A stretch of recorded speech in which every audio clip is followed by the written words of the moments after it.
আমি তানভীর। অনেকদিন হলো কোথাও ঘুরতে যাই না, তাই সিদ্ধান্ত নিলাম কক্সবাজারে ঘুরে আসব। তাই আম্মু আব্বুকে বলে পরের দিন কক্সবাজারে রওনা দিলাম।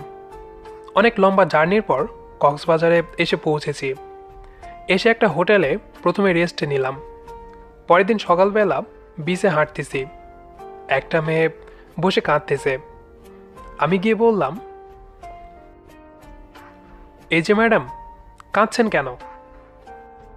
আমি আমার বান্ধবীদের সাথে এখানে ঘুরতে এসেছি। একসাথে ছিলাম এতক্ষণ। এখন হঠাৎ করে তাদের খুঁজে পাচ্ছি না। এখন আমি কি করব? আরে শুনুন, আপনি কাঁদবেন না, আমি দেখছি কি করা যায়। তো আপনার বাড়ি কই? আমার বাড়ি সিলেট। তাই? আমিও সিলেটের। প্রবলেম নাই, আমি আপনার হেল্প করব। মানে? মানে আপনার ফ্রেন্ডদের খুঁজে দিতে। ও, আপনি কি কিছু খাইছেন? না। আচ্ছা, তাহলে চলেন, আমরা আগে কিছু খেয়ে নেই, তারপর দেখি কি করা যায়। নাস্তা করার পর ভাবতেছি মেয়েটির বান্ধবীদের কিভাবে খুঁজে পাবো। তখনই মেয়েটা বলল, আমি আমার বান্ধবীকে অনেকবার কল করেছি, রিসিভ করে নাই। নাম্বারটা দিন তো। তারপর আমি এই নাম্বারে কল করলাম। রিং হলেও রিসিভ করে নাই। এখন আমি কি করি? মেয়েটাকে একা রেখে যাওয়াটাও ঠিক হবে না। এভাবে বসে বসেই দুপুর হয়ে গেল। কেউ কারোর সাথে কথা বলছি না, আর মেয়েটাও কাঁদছে। আমি তাকে কাঁদতে বাধা দিলাম না, কারণ কাঁদলে ওর মন একটু হালকা হবে। হঠাৎ মেয়েটা আমায় বলে উঠল, আপনার নাম কি? আমি তানভীর। ও, আমি কি আপনার নামটা জানতে পারি? আমি কি না করেছি? তাহলে বলুন, আপনার নামটা কি? আমি ইকরা। খুব সুন্দর নাম। এভাবে আর কতক্ষণ অপেক্ষা করবেন? চলেন কিছু খেয়ে নেই। না, আমার ভালো লাগছে না। যান, আপনি খেয়ে আসেন। না থাক। সন্ধ্যা হয়ে গেল, ইকরার বান্ধবীদের কোনো কল আসলো না। হঠাৎ করেই ইকরার বান্ধবীর কল। কল ধরে বললাম, আপনারা কোথায়? আমায় বলে, আমি কে? বললাম, ইকরা একা, আপনারা তাড়াতাড়ি আসেন। বলল, আসতেছি। কলটা কেটে দিয়ে বললাম, শুনুন, জি বলুন। আপনার ফ্রেন্ড কল করছিল। কি বলছে? বলল আসতেছে। ও, আমি তো ভাবছি আর আসবেই না। আমায় রেখে চলে গেল না তো আবার? আসুক, মজা দেখাবো। তারপর আবার ইকরার ফ্রেন্ডের কল, তারা নাকি এসে গেছে। বললাম বিচ থেকে ইকরাকে নিয়ে যেতে। কিছুক্ষণ পর ইকরার কয়েকটা ফ্রেন্ড আসলো। তাদের দেখে আমার মেজাজ খারাপ হয়ে গেল। আমি রেগে গিয়ে বললাম, আপনাদের প্রবলেমটা কি? একসাথে আসলেন, ওনাকে রেখে গেলেন কেন? তারপর সে বলে, ইকরা নাকি ঘুমিয়েছিল, তাই তাকে ডাকেনি। আর রাস্তায় গাড়ি নষ্ট হয়ে যায়, তাই লেট হয়েছে। আর মোবাইল সাইলেন্ট করেছিল। আমি বললাম, ওহ। তারপর তারা চলে যায় ইকরাকে নিয়ে। ইকরা যাওয়ার সময় আমাকে কিছুই বলেনি। সে তাদের বান্ধবীদের পেয়ে আরও বেশি কান্না করে।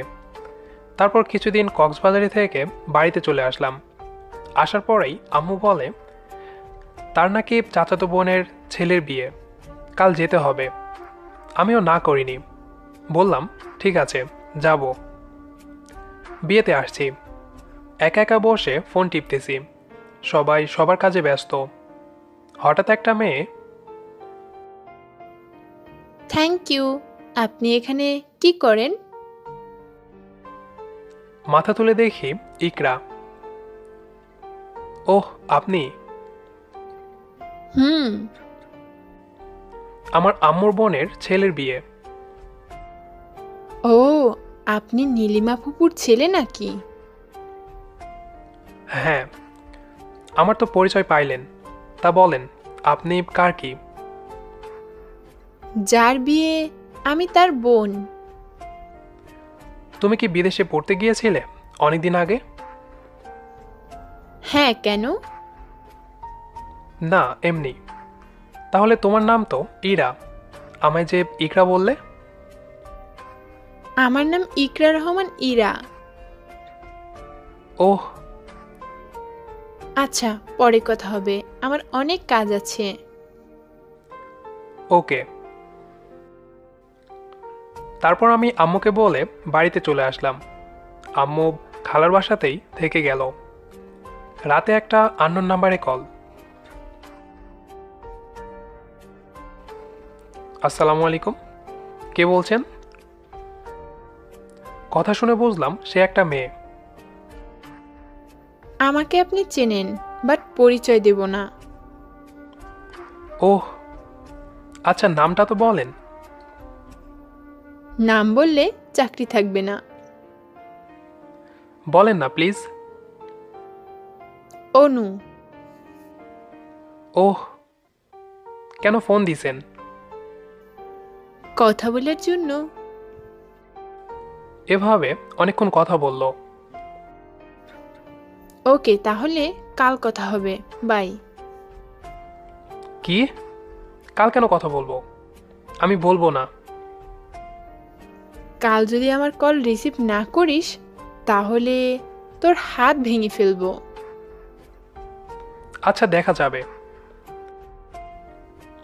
সকালে ঘুম থেকে উঠে দেখি ওই নাম্বারে 43টা কল। দেখতে দেখতে আবার কল আসলো। জি, কেন ফোন দিছেন? এতক্ষণ কই ছিলা? ঘুমিয়েছিলাম। ও। তারপর অনেক কথা বললাম। এভাবে 2 সপ্তাহ কেটে গেল। আজ আম্মুকে খালার বাসা থেকে নিয়ে আসতে গেলাম, কিন্তু খালা আমাকেও আজ তাদের বাসায় রেখে দিল। আমিও আর না করি নাই। আজ খালার বাড়িতে 2 দিন ধরে, কিন্তু সেই মেয়েটা ফোন দিল না একবারও। মনটা খারাপ হয়ে গেল। ইকরার সাথেও ঠিকমতো কথা বলি না। ঠিকমতো খাওয়া হয় না, ঘুম কিছুই হয় না। আম্মু বলল কি হয়েছে আমার, আমি কিছু বলিনি। তারপর ইকরা এসে বলল, কি হয়েছে আপনার?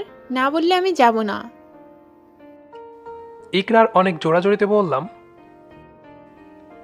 আমি যে অনুকে ভালোবেসে ফেলেছি। ও। বলে আমি ওখান থেকে চলে আসলাম। আজ বাড়িতে চলে আসছি। 2 দিন পর সকালে আবার অনু ফোন করলো। মনটা হালকা হলো। ফোন ধরে বললাম, কই ছিলা 4 দিন, কল করনি? মেয়েটা কান্না করতে করতে বলে,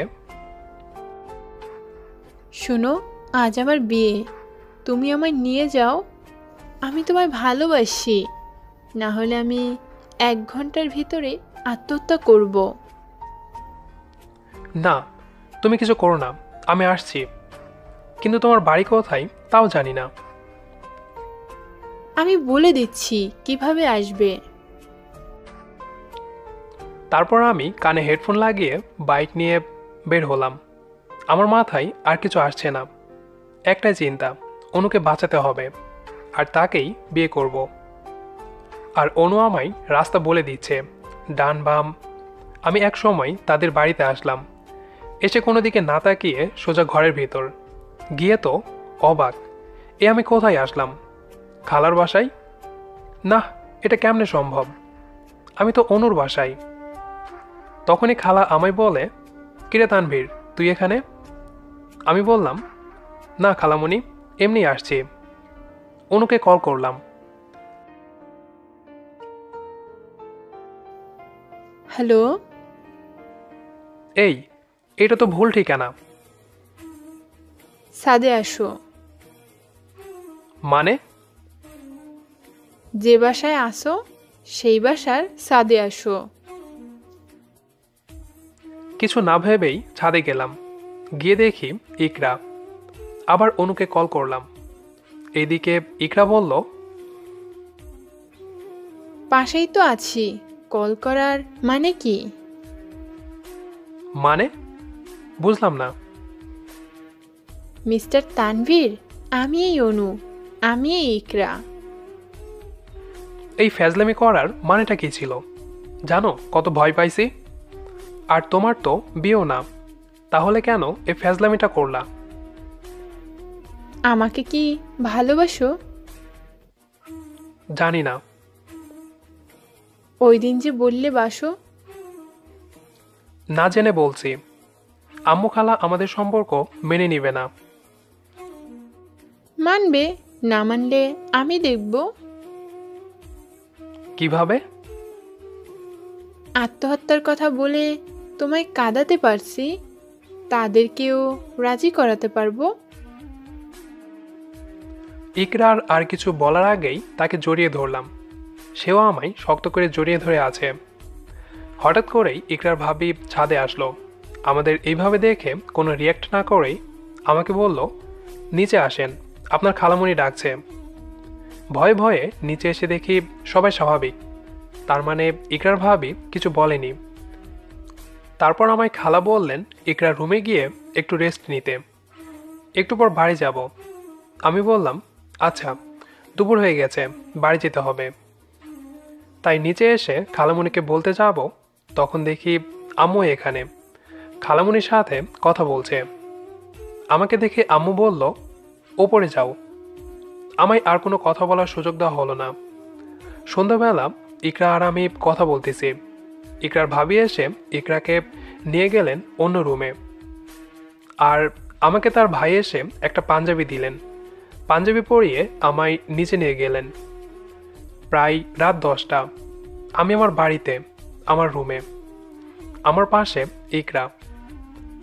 ভাবতেই পারছি না আমার আর ইকরার বিয়ে হয়ে গেছে। আমি তো অবাক। ভাবছি আম্মু আর ফুপুকে রাজি করাতে কষ্ট হবে। এর আগে 2-3 বছর প্রেম করব। কি কপাল! সকালে প্রেমের শুরু, সন্ধ্যায় বিয়ে। ভালোই হলো। ভালোই হয়েছে। কি ভালো হইছে? কেন? তোমাকে সারা জীবনের জন্য পেয়ে গেছি নিজের করে। পাইছো ভালো কথা, এতে আমিও খুশি। তাহলে তো ভালোই হয়েছে, তাই না? না, কিছু ভালো হচ্ছে না। কেন? ধুর গাধা, বিয়ে বিয়ে করছো, বউকে কি আদর করতে হয় তা জানো না? ওহ, তাই বলো। এই বলে আমার ঠোঁটের দিকে আস্তে আস্তে এগিয়ে আসছে। আমার ঠোঁটের কাছে আসতেই আমি ওকে কিস করে ফেলি। তার ঠোঁট জোড়া আমার ঠোঁটে মিশিয়ে দিই। তারপর তারপর তারপর কি হবে আপনাদের সেটা ভালো করে জানা আছে। আশা করি গল্পটি আপনাদের ভালো লেগেছে।